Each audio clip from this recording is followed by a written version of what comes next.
در دوره سفر کاری به ولایت خطان اساسگذار صلح و وحدت ملی پیشوای ملت پرزیدنت جمهوری تاجیکستان محترم امامعلی الرحمن در شفت ایستگاه راه آهن شهر کولاب باغ فرهنگی فراغتی خوتالان را با برداشتن پرده از روی لوحه رمزی مورد بهره برداری قرار دادند.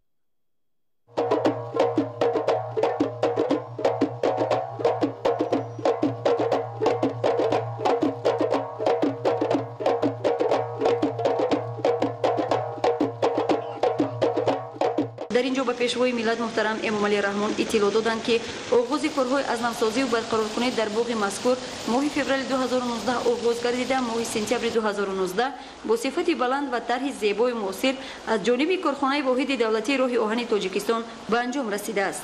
باغ خوتالان در مساحت عمومی بیش از 5 هکتار بنیاد گردیده در حدود آن 200 بیخ درخت کیپاریس لیلندی، 240 مژیولنیک، 240 درختان آرایشی شمشاد، 90 بیخ سیرین شنونده شده 24 فواره گوناگون رنگ آرایشی نصب گردیده است که به اطراف زیبایی خاصه ضم نموده است.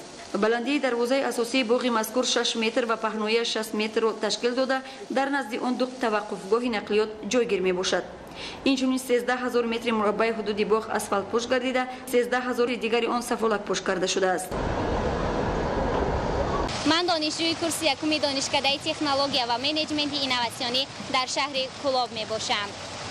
در دوام 28 سال صاحب استقلالی کشور شهر کولاب با دستگیری و سرپرستی پیشوای معظم ملتمان به یک شهر زمانوی تبدیل یافته برای استراحت و فراغت ما جوانان چنین گلگشت و باغ‌های زمانوی و استفاده قرار داده شده است که این هم باشد نشانه پایداری استقلالیت کشور و وحدت سرتاسری در کشورمان می باشد. چنین گلگشت و باغ‌های استراحتی سیمای شهری در اصل تاریخی و در سیما جوان را تغییر داده.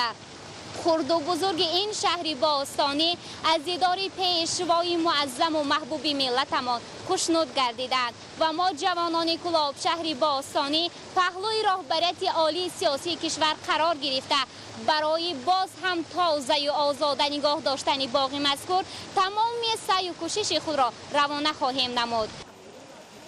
در این راستا 100,000 گل‌های آرایشی گوناگون موسمی و بسیار ساله در باغ خوتالان شنونده شده 400 عدد چراغک روشنی دهنده نصب گردیدند.